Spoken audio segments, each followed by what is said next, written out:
如果你穿越回唐朝，你会看到盛世，也会看到宵禁和森严的等级。但如果你穿越回宋朝，你会看到外卖小哥、通宵营业的夜市，拿着合同讨薪的工人。历史学家内藤湖南提出唐宋变革论，认为宋朝是现代中国的拂晓。本期视频，我们不讲宫廷斗争，不讲战争成败，我们要深入宋朝的街道，去看看那些被弱宋标签掩盖的商业革命、契约精神和平民社会的崛起。这是一次未能完成的现代化，还是农业文明的回光返照？欢迎来到时光 Glimmers， 今天我们讲透宋朝的社会变革。要理解宋朝的变革，我们必须先看懂一堵墙。在宋朝之前，中国的城市管理遵循的是一种极其严格的制度，叫礼方制。你看唐朝的长安城，它美吗？很美，宏大壮丽，但它不像一个生活的城市，它像一个巨大的兵营。全城被分割成100多个坊，每个坊四周都有高墙围住，老百姓住在坊里，做生意只能去专门的市，东市和西市。坊是住人的，市是买卖的，两者严格分离。一旦日落，坊门关闭，城市就进入了军事化管理状态。这种制度的潜台词是什么？是控制。皇帝不希望人在夜里流动，不希望商业渗透到生活的每一个角落。商业被视为不稳定的因素，必须被圈养在特定的笼子里。但是到了宋朝，一件不可思议的事情发生了，那堵墙塌了。起初是因为人口太多，汴京城挤不下了，老百姓开始偷偷在坊墙上打洞，开个窗户卖点杂货。按照唐律，这是重罪。但在宋朝，管理者发现这似乎禁不住。到了宋仁宗时期，政府终于彻底承认了现实，坊墙被拆除，坊市的界限消失了。这可不是简单的拆迁，这是中国城市形态的一次范式转移。街道不再仅仅是交通通道，街道变成了公共空间，住宅和商铺混杂在一起，前店后宅的模式诞生了。随着空间限制的打破，时间的限制也随之崩溃。那个困扰了中国人几百年的宵禁制度，在宋朝名存实亡。《东京梦华录》里有这样一段描写，让我每次读都觉得起鸡皮疙瘩。夜市直至3更尽，才5更又复开张，如要闹去处，通晓不绝。意思是夜市开到凌晨3点才结束，到了凌晨5点，早市又开始了。如果你去那些热闹的地方，甚至是一天24小时不间断的。朋友们，想象一下，这对当时的人意味着什么？在人类漫长的农业时代，日出而作，日落而息是天条，黑夜是属于野兽和鬼神的。但宋朝人用商业和欲望征服了黑夜，这种变化带来了一个巨大的心理影响，平民意识的觉醒。在唐朝，如果你在街上走，你是一个被管理者盯着的被统治者；但在宋朝的夜市里，你是一个消费者，你在挑选商品，你在讨价还价，你在享受服务。这种逛街的自由，是中国老百姓第一次体验到一种近似于现代生活的松弛感。商业不仅仅是为了赚钱，它在重塑社会的机理。当街边的茶楼酒肆可以随时进入，当人们可以在茶馆里议论朝政，是的，宋朝的舆论环境相对宽松，一个雏形的公共领域诞生了。这就是为什么宋朝的城市看起来那么乱，那么脏，但又那么迷人。因为那不是兵营，那是人间。但是推倒了墙只是第一步，当农民不再被束缚在土地上，当市民可以在城市里自由流动，一个新的问题出现了，谁来干活？这就引出了宋朝变革的第二个核心，从身份到契约的转变。在传统的农业社会，劳动力的流动是极其困难的。在唐朝及以前，社会有着严格的良贱制度。如果你生下来是奴婢，你就是主人的财产，你干活是没有工资的，因为你的人身都属于主人。即使是普通农民，也要承担沉重的徭役。国家要修长城、修皇宫，你就得自带干粮去干活，不给钱，这是你的义务。但在宋朝，情况变了。这一变化首先来自皇室和政府的带头，牧役法。王安石变法中有一个很重要的改革，老百姓不用去服徭役了，你们交钱给政府，政府拿这个钱去市场上雇人来干活。没错，从征发变成了购买劳动，变成了一种商品。这是一个惊天动地的变化，它释放了海量的劳动力，大量的农民因为失去了土地，或者仅仅是向往城市的生活，涌入了汴京、临安、苏州这样的大城市。他们不再拥有土地，他们唯一的资本就是自己的力气和手艺。他们是店小二、厨师、轿夫、人力车夫、码头苦力、工匠、奶妈。宋朝的史料里充满这样的记载：庸作、故人、故职。这些词汇的频繁出现，标志着中国历史上第一批真正的工薪阶层诞生了。这批人生活的怎么样呢？说实话，很辛苦。他们叫赤贫，或者叫守时户。他们日求生活之素，以给一日之费。用今天的话说，就是手停口停。但是他们拥有一样东西，是以前的奴婢所没有的人身自由。宋朝的法律《宋刑统》里明确规定，雇主和雇工之间是主客关系，而不是主奴关系。如果雇主打死了雇工，要偿命，或者至少要判重刑。而在以前，主人打死奴婢，往往只需要赔点钱或者流放。这种雇佣关系甚至渗透到了军队。宋朝的军队是募兵制，当兵是给工资的。虽然这导致了严重的冗兵和财政负担，但从社会发展的角度看，这是国家与个人关系的一次货币化重构。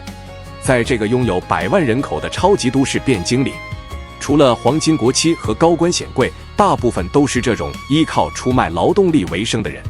他们组成了行会，甚至有了早期的罢工谈判。他们不再是面朝黄土背朝天的农民，他们是精明的、焦虑的、充满活力的市民。而为了维系这种复杂的、高频流动的雇佣和商业关系，单纯靠儒家的信义已经不够了。宋朝社会迫切需要一种新的工具来保障信任，那就是契约。当几百万人聚集在一个没有围墙的城市里，当陌生人开始互相雇佣，一个巨大的难题摆在宋朝人面前：我凭什么相信你？在传统的农村，大家都是熟人。张三借了李四的米，不用写条子，因为全村人都看着，赖账就是社死。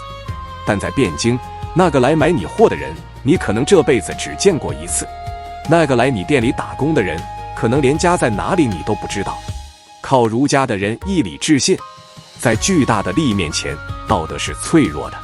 于是宋朝人把信任寄托在了一样东西上，纸，也就是契约。宋朝可能是中国历史上最喜欢签合同的朝代。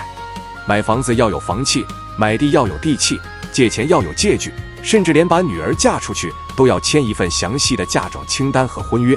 宋朝有一句谚语：官有正法，民有私约。在很多时候，这份私下的契约效力甚至大过官府的某些规定。大家看这些出土的宋代文书，你会惊讶于它的严谨程度。上面详细列出了担保人、见证人、违约责任、利息计算方式。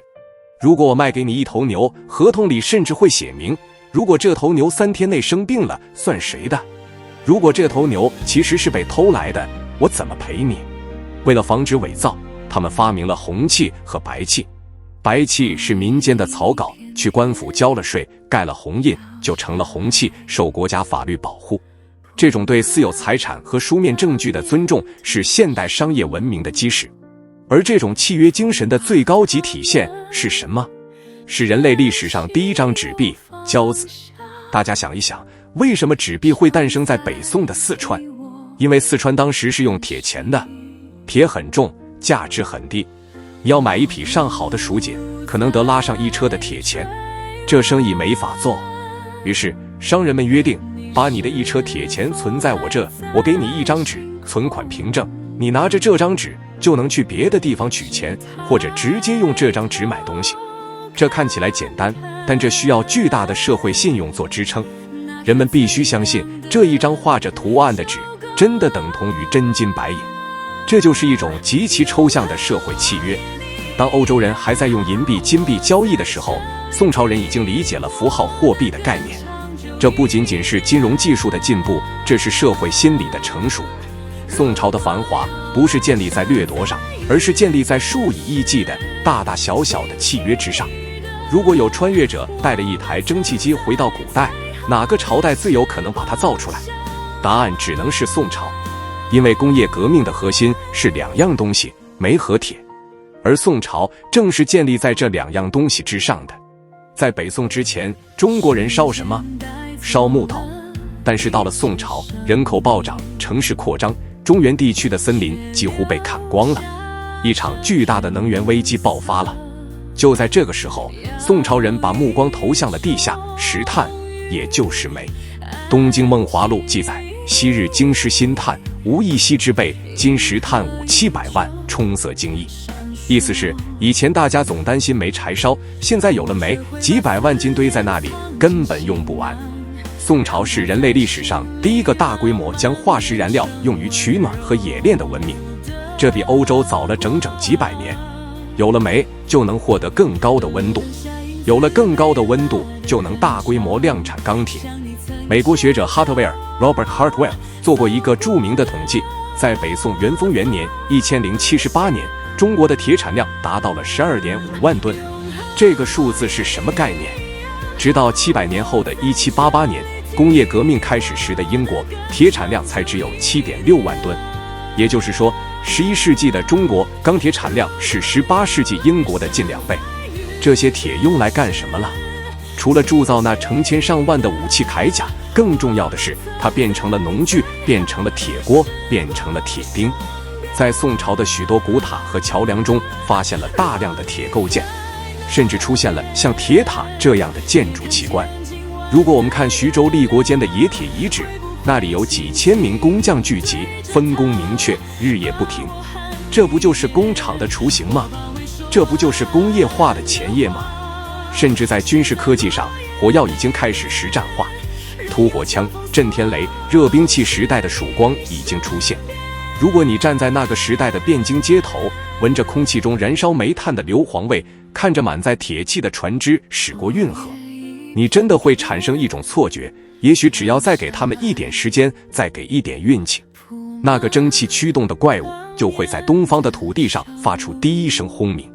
但是历史没有如果，那场即将到来的风暴打断了一切。宋朝的故事讲到这里，总是让人感到一种深深的无力感。它拥有了现代文明几乎所有的萌芽：商业社会、契约精神、平民主义、能源革命、理性思维。